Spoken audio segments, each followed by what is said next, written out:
Hello, I'm Ronnie Eldridge. Welcome to Eldridge & Company. You don't have to be young to put up a fight.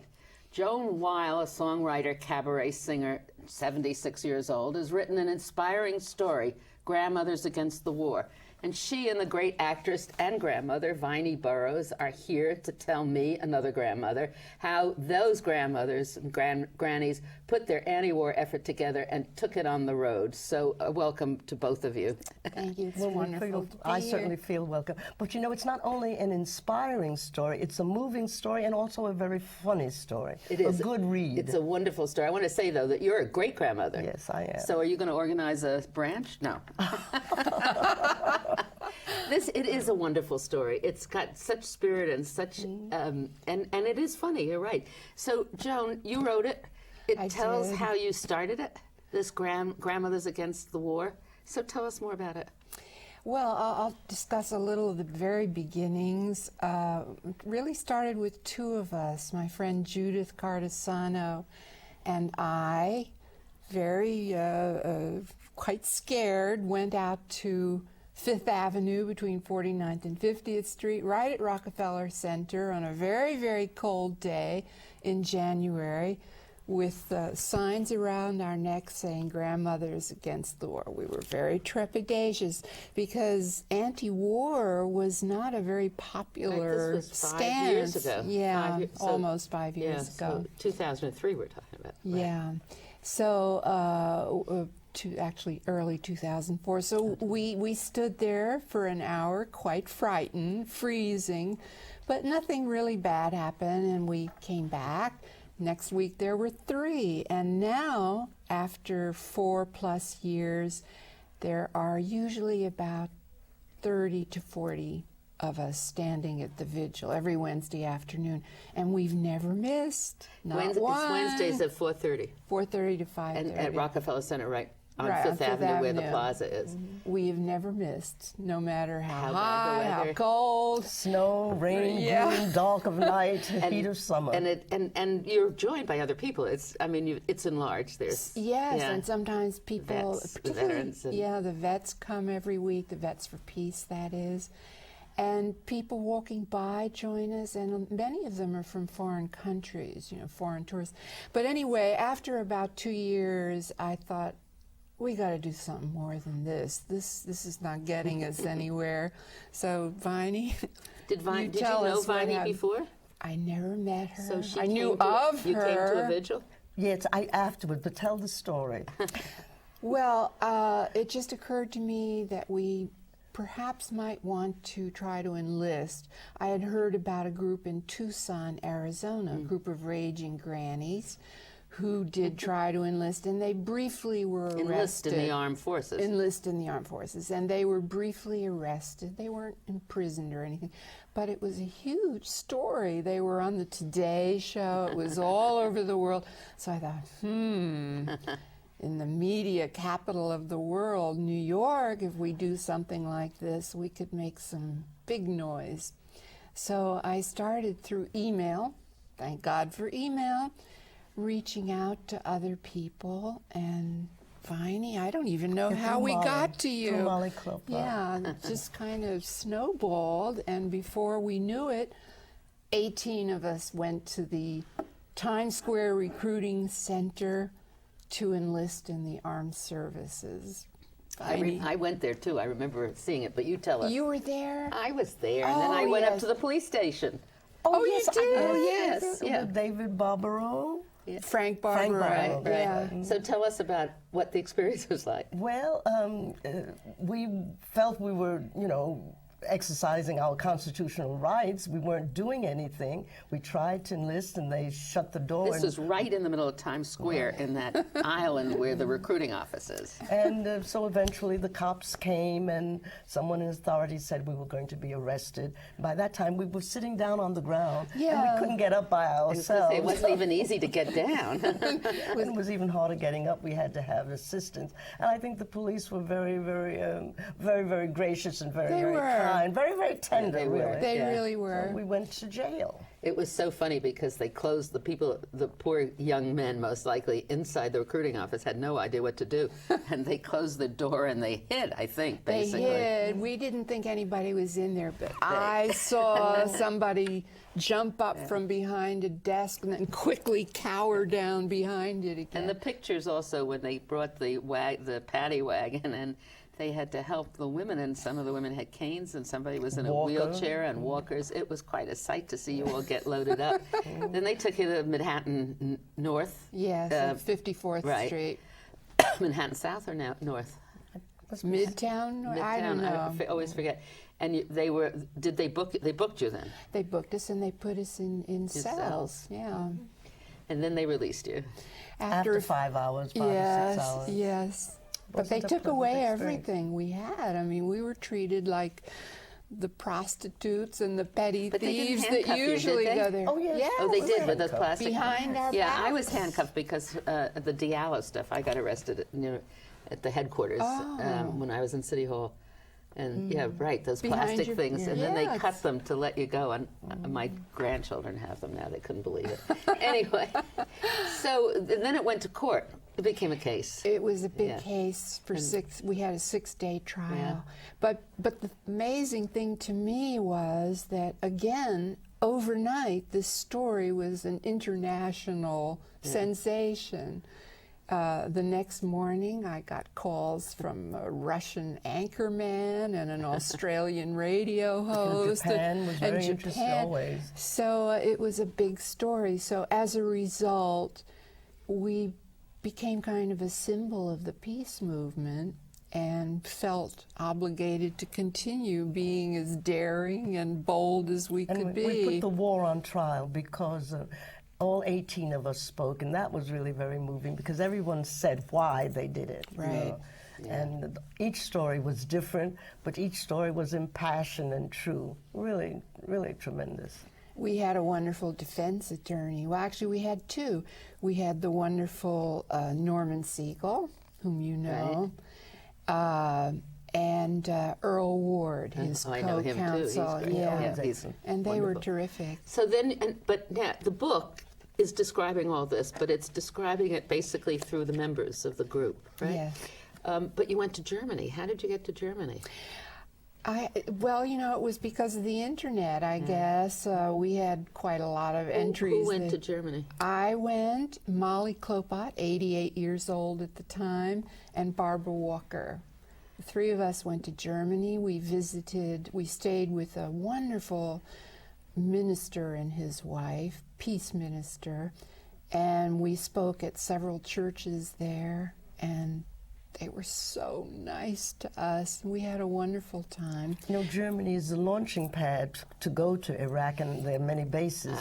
So that was the reason I think that the German peace movement sort of like felt we were a symbol of the resistance to the war, and they were resisting the war. Right. So that was right. And then 6 grannies went a couple months later to protest when Bush went to where Angela Merkel, is that her name? Where she lived and was having a big event. So Bush went there, and so did the grannies to protest along with a lot of Germans. So then always, what's so interesting is that you bring from your entertainment field or I think it must be part of that background, how you continued to be in the public eye, right? So then Joan is a natural she's a PR stager. person. Yeah. You know, She really, and she does all of our press. Really amazing the contacts that she has and that she maintains. So then when we're going to do something, she has this battery of press people. So the next thing was the march. You went to Washington. You walked. The trek. The trek. The Is that what you trek, call it? yes. Well, that was one of our main events. We didn't walk the entire way. We rented a Greyhound bus, but we walked as much as possible within each city and town that we visited. And we met with peace groups. We spoke. We performed. By now, we had developed quite a show. Viney Cabaret being act. our star. And you entertain at different functions. We Well, do. yes, we all do. Yeah. We all do. And Yeah. I use my ability as an actress, and Joan with her fantastic lyricist, ability in the musical songs, and also playwriting, because these are sketches. We have a wonderful sketch for about Mrs. Oh, yes, Grandmother that's our Bush. stand-up comedy routine. One of our grannies, Carol Houston, is just a naturally funny person, and she does a stand-up comedy sketch dressed as Barbara Bush. With the big pearls. With the pearls, yes. That's The right. pearls are like this big. They're actually polyester. What is right, that? those balls, yeah. styrofoam. And a fright wig, a white fright. Anyway, so we have and we do a chorus line dance too. Quite a few of us. So you're mixing our age with the activism. It's such an interesting combination, isn't it? It is. We have so much fun sometimes that I feel kind of guilty, because it's such a serious matter and people are suffering so much that it almost seems wrong for us to enjoy ourselves when we're trying to stop this war. But there are enjoyable aspects to it.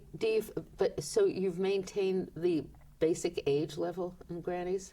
Oh, we 59, 60. Well, now she's 60 now. And she's a grandmother. And our oldest, you probably know, Marie Runyon, is 93. She's amazing. She is. We have other people in their 90s, not who got arrested, but we have many grandmothers that work with us fully. And some of them are in their 90s. Quite a few are in their late 80s. I like to think that the vigil every week from 4:30 to 5:30, which will have, as Joan said, from 35 to sometimes 50 people. I think of that line from Milton, they also serve who only stand and wait. Yeah. And there are some of our older people who just stand on the line. And then there are some of us who have, from our interest in trying to stop the war, have gone into other things, the legislative action, the phonathons. We had a teach-in on the no bases, closing Guantanamo and military bases on foreign soil. And those are all outgrowths of our interest in stopping the war and for peace. You went to Washington, didn't you, and lobbied? The legislative. Yeah. 100 grannies visited, 100 senators. So there are these different groups all over the country. Yes, and every now and then we have a national action with them. We just had a wonderful one on March 19th, which was the anniversary of our having been in Iraq for 5 years. I think about 20 cities participated. Because you wrote them. Yeah, well, email. It's simple. Click, click. You just have to have the list. Yeah, You have to have the addresses, right? So what we did was we knit stump socks, which are for the veterans who've had amputations. And there are many thousands of them. Yeah. So we started on the vigil line. And so we went to Times Square where we were arrested, and it was raining too, but we knit stump socks. And granny groups, and some of our grannies went to Washington and sat in rocking chairs in front of the Veterans Administration building and knit stump socks. And there were other groups all over the country that did similar actions on March 19. So what do you think all of it accomplishes?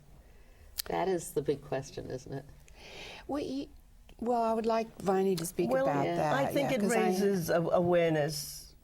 Continually people have to be prodded because they have the media, big media, mass media, corporate control media for the most part, which isn't giving the whole story. People do believe the surge is working. I'm so distressed when you will have an interview of parents whose son or daughter has been killed, and they say that they are proud to have given Some of them say that, and Yes, so we have to raise awareness to the destruction that this is. That we've taken young people whom we've taught to not to kill. I mean, that's one of the commandments.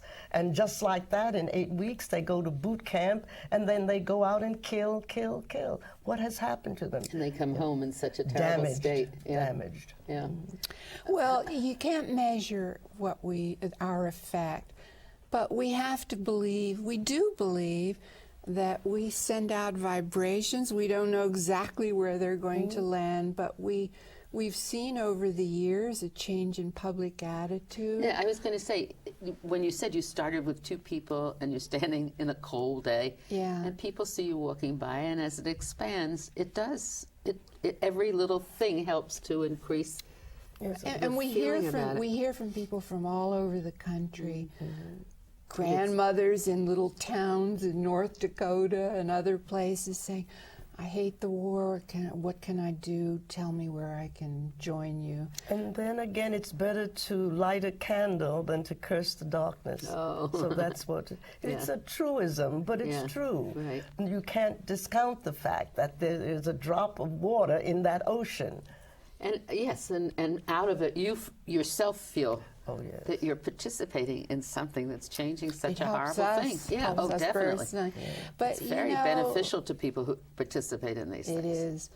Also, I have this kind of crazy idea that during the Vietnam War, it was the kids that really spearheaded the anti-war movement. But I think the grandmothers are kind of part of the spearheading of this anti-war movement. Because we've spread. And there are more and more groups organizing.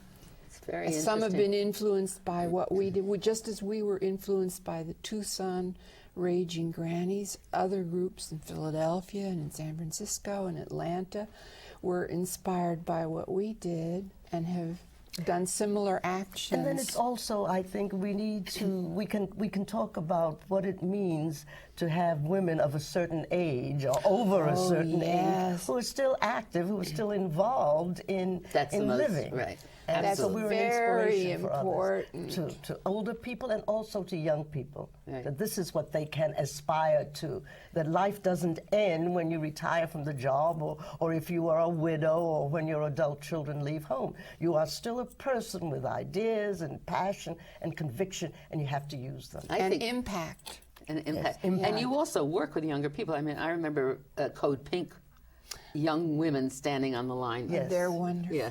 So that is another kind of thing. It is. I'm so glad you talked about this because that is such an important thing. I think that's and the attention to it. Yeah, that's maybe the most important part of the book in a way. Right. So let's just talk a little bit about who's in the book. Oh yes. So we've got Viney, right? Well, we've got all Marie that we mentioned, 93-year-old Marie. She was 90 when we got arrested. We have, and she's almost blind or blind. she's almost blind and deaf. Almost totally. But yes. she's out there. She was we were at an 85th birthday party together. Oh. And she got up and made a wonderful toast. It was terrific. She's our boldest, Yes. and most outrageous, and even at the trial, you know, we all gave these very serious Well, she's more used to it, I think. talks about why we were against the war, and Marie said, we went there to tell that son of a bitch in Washington to stop it. So that was it. And we've got a pediatrician. She lives actually in Maryland, but she came to New York to join us. We've got a psychotherapist. We've got an architect. We've got teachers, social workers. What have I left out? I think that's it. With the UN administrators? Non-government UN representatives. And I'm the singer. And I'm the actress. And the actress. And playwright and director. The beginning of the book talks about the members, right? Mm-hmm. And then it starts with the action that you've taken, and it has these wonderful pictures in it. When Cindy Sheehan was here, she came with you. She came to our vigil right after our arrest. Yeah, that was also terrific. Yeah, a wonderful woman. Did it make you feel better when you've traveled around and met people? Does it make you feel you're part of a larger thing when you meet Oh, yes, I people felt that you way, do? definitely. Yeah. Going to small towns. And I think we went to 13 cities before we got to Washington. Yeah. And always we were impressed with the spirit of the people and how they, and the need, their desire for peace. Yeah. You know. And people from all different backgrounds. Oh, yeah. That's what worries me in this campaign and in general when we talk about people, the differences that are drawn that lend an impression that you can't find common ground with some people. And I don't believe that's true. Of course it's not true. No. So what's You going to mean be... the white-collar workers? The blue-collar workers, The blue-collar I mean. workers as opposed to the university. The elitists or the latte. Isn't This is that a whole nother crazy? label we That's have. just crazy. So tell us what you're going to plan to do now. What's Mother's Day going to be? Well, we Is have there it. something for We Mother's do Day? that in conjunction with Code Pink. We did it last year. We're doing it again. We're going to meet at. Do you know about this? No. We're meeting at Columbus Circle, and we're going to march to, I think, the museum. And when is that? On Sunday? The 11th? The 11th, yeah. We've talked about, this is very far, far-ranging, and maybe we can't work it out. It's kind of expensive. We've talked about going to Iran as a group. Did you meet with the women from Iraq when they came here? Some of us did. Yeah. Yeah. Yes, they were Was that fantastic. marvelous? Oh, So that's another, that's expanding from a small town in Pennsylvania to another country that's been so Yeah. wrecked. The problem is that they need to speak to other people, not necessarily you, right? Yes, exactly. Yeah. but their story we have told to others. I Yeah. mean, the fact that, there's no electricity, there's no water. If you're having a baby, you can't get an ambulance, you can't move at a certain time. It's just Horrible. absolutely. You worry about the kids that's going to yeah. school or coming from the whole thing. I Yeah. performed at a big church, Holy Name, I think, on Martin Luther King Jr. Day, and there was a woman from Iraq, a young woman, a teacher in a girls' school, who said that 3 of her most promising students were killed, and they had broken windows in the school that they couldn't fix, so they were freezing. And just horrors, no electricity, no food. Oh, it's really, we can't really imagine the horrors that the Iraqis live with. We're going to have an election, and we've got a Republican candidate who really is defending the policies that we now have. Are you guys going to get involved in that? Do you have money? Are you a registered? You're not a. I'm a registered Democrat. No, I don't mean that. I mean you're not registered as an organization that you can't take political positions. Oh no, we can't take, but Right. individually we can, And we do. and I do, Right. and so does Viney. So that's going to be an enormous challenge, isn't it? and his mother is alive, and she's a grandmother. So yes, and she's in she most terrific. likely is a great grandmother. And she looks terrific, Yeah. and she's really a very Yeah. amazing woman. So she needs to talk to you guys. She needs to talk to him. She needs to talk to her son. But I think you need to talk to her first, so she then can talk to her that's, son. That's a good idea. Yeah, it is. It's a very good. So it's Thank hatched you. here. Yeah. You've told the right person. So you don't have a website? Of Oh, course. yeah. You do have a website. Yes. So what is it? GrannyPeaceBrigade.org. So people can go on that and see not only you, but other people, other groups? Yes, and they can see all the things we've done, all the things we're planning, all our events, and our stories. They can join us and they can donate. Yeah. It's- And then they can also go Wednesday afternoons to Rockefeller Center. From 4:30 to 5:30. And it's nice weather coming up, so it'll be a good time to go. Between 49th and 50th, right across from Saks. Right. Everybody knows where that is. So there's no song, you write songs, I know that. You do all Yeah. these kinds of things. Is there anything that you two can show us a little sample of? Nothing? Can you do the Guantanamo song? I just love the melody. Yeah, that's her it's favorite a minor song. It's a minor song. Yes, I recently wrote a song about Guantanamo in conjunction with a teach-in we held about closing bases, particularly Guantanamo. So if you'd like to hear Sure, a little bit yes. of that. I know when you were arrested, you handed out song sheets for everybody. Yeah, the Raging Somebody handed Grannies. it, Yeah, the Raging so we all Grannies. sang along while you were sitting there on the ground. And it was Yeah. quite something. Yeah. All right, so it's going to continue, right? Yes, Grandmothers Against the War. Our vigil, our struggle to end the war and a war in Iraq is also a war on the people here in the United States. And all we have to do is look at our economy and what the war has done to it. It has enriched Halliburton and Bechtel, but we have No jobs. farms, no jobs, homes foreclosed, and our children, their education, and the infrastructure, the bridges, the sewers, the tunnels, all of them are falling down. We have to end the war. We have to bring the troops home. Good. And every day we have another granny, right? Every day there's a baby born, so there's another granny. Oh, yes. And we do have a little bit of a song on the tape, so I think that as we say goodbye, we will play it. Then you will have known the lyrics, and it'll be fine. So Very thank relieved. you both very much, and just with great admiration and marvelous of your marvelous doings and great affection. Thank you, Well, thank you, Thank you. Ronnie. Thank you It's for having us returned, on. believe And don't me. forget the book. I hope yes. that we can. Absolutely, it's a wonderful story, and it actually should be given to every new grandmother. So It's a Mother's Day present. that's Wonderful right. mother, Very any good. woman, really. And it's in the bookstores right now. Would you like to shill for me? She is. You're So great. thank you very much. Thank you, Thank Ronnie, you. for having us. Hell in paradise. Hear the tortured cries where sugar canes grow. Guantanamo. If there are any people you'd like to hear and topics you'd like us to explore, please let me know. You can write to me at CUNY TV, 365 Fifth Avenue, New York, New York, 10016, or you can go to the website at cuny.tv and click on Contact Us. I look forward to hearing from you.